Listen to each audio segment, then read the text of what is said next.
It's amazing the journey. It's amazing the journey that you take in life. Just to be able to look back on it and just talk about it. If my father was here, I wouldn't be here. If my dad was alive, there's no chance I would have been on the PGA Tour. Absolutely none. It was just an opportunity that was from an unfortunate thing that happened to me, a tragedy that happened to me, but changed my life for the better.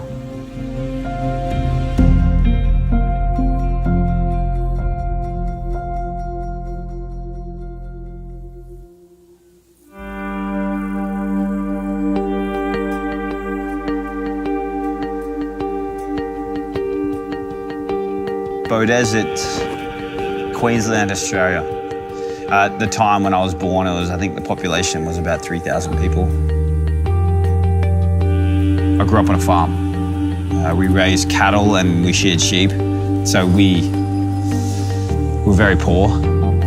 My dad and myself and my family would go to the rubbish tip, like just landfill, get furniture or stuff that we could use around the house. And fed a golf club one day when I was 3, and my dad gave it to me and I hit the ball. It was a tennis ball at the time, but I hit the ball with a 3-wood. It was a cut down 3-wood. And I hit it and he turned around to my mum and said, "This guy's going to be a champion one day." I loved the game, but I was kind of forced into it a little bit. My dad would take me down to the golf course every afternoon. Beaudesert Country Club, which is not a country club, it's country. And I would stay there from whenever I got off school to when it got dark, and that's what I did every single day.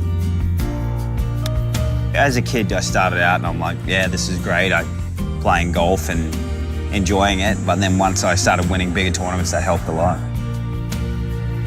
I got addicted to the process of getting better.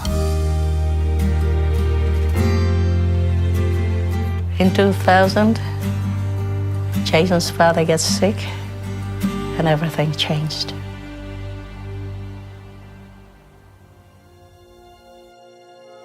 When he passed on, that connection got cut and he was so lost.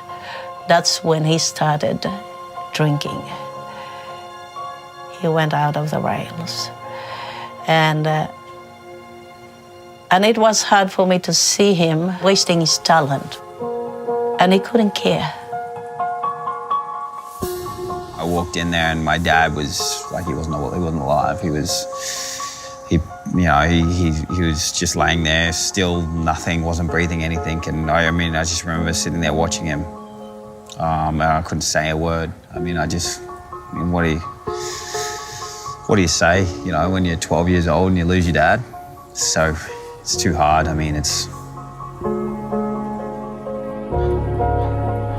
That's when I started getting in trouble, started drinking a little bit, started getting fights. My sister ran away from home for 4 years. She was living on the streets. I don't know where she was. She'd come back and she was just, my mom was trying her hardest. And she was always the one, when we got disciplined, she was always the one to hold us. So it was hard for her to become that disciplinary person. We kind of went a little crazy, and that's when my mum decided to go, "You have a gift. What do you think about going to Coralwyn?" When my husband died, there was a little bit of money. I had to ask the girls if they can forgo their college. And what I did is I put Jason in Coralwyn.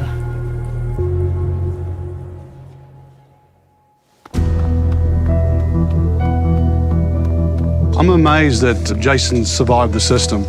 When you lose a dad, your mum mortgages the house. Should be done. You're not going to succeed at sport. That's what happens. You just disappear into the tapestry of sport. You were like a kid that showed some talent. For him to find Colin at that time, for Colin to be the right guy, and for him to trust him. Some people get a lot of lifelines. He got one. It's a life changer. The reason why I'm here is because of that guy. It's because of Cole. He's supported me ever since I was 12 years old, all the way through till I'm nearly 28 now. The first time I sat down with Jason, I saw a kid that was genuinely hungry. he wanted it, and more importantly, he needed it. Not to let his sisters down, not to let his mum down, and to a certain degree, not to let his dad down. I think that was a motivator for him to be able to say, look, this is an opportunity of a lifetime. I've got to take this. He threw himself, mind, body, and soul into practice and wanting to be the best in the world from such a young age. Jason came to me and he said, "You're waking up the earliest, I want to room with you." And he came and roomed with me, and we got up before everyone, and we were on that night range and the last ones to leave, and he did that for a lot longer than I did that. I worked harder than everyone else in my golf academy, got up at 5 o'clock every morning, and I took pride in that just because I knew that I could outwork everyone else here, and they had no chance.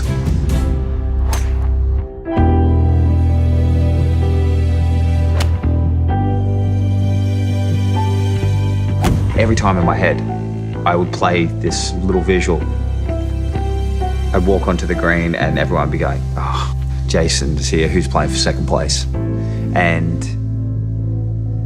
as time went on, as an amateur, I still had that. As a professional, you're playing against peers, you're playing against guys that are pros, you're playing against the best players in the world, and I kind of lost that.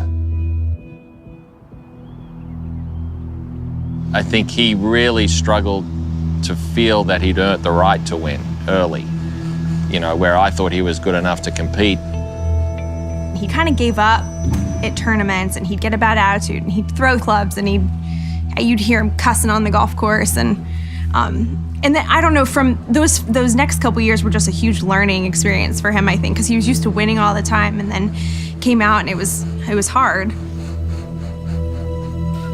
There's two ways to go about a career like this. You can go, okay, there's too much pressure. I'm on the border of doing something really good, really great right now. There's two ways of handling it. It's like, okay, I can just kind of jump on my horse and trot into the sunset and go on my merry way and be happy with where I'm at.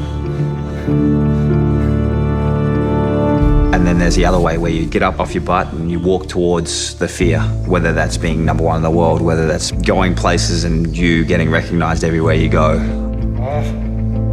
It was never really about signing contracts, making money. When we sat down that first day, it was about being the best player in the world.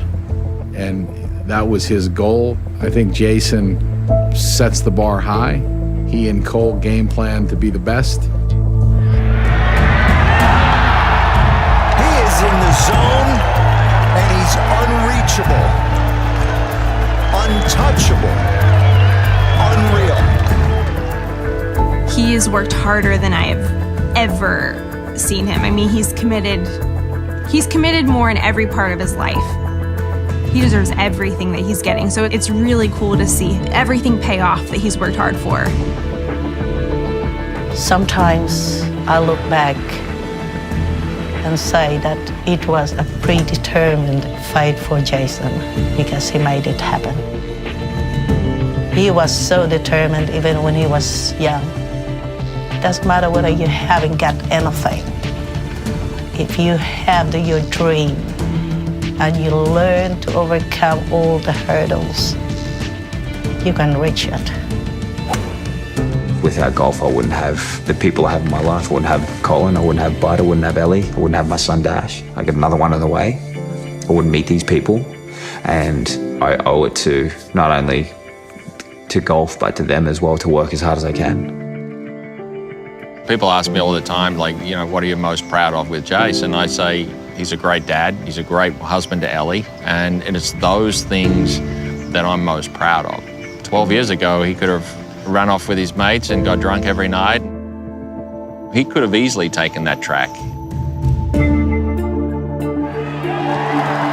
is a new #1 in golf, and for the first time, Jason Day is on top of the world. There's no story to me. There's millions of us just trying to get to a certain point in life. All I want to do in life is just work as hard as I can. Try and win as much as I can before my time is over. And to really show people, young kids, adults, whoever, never say die.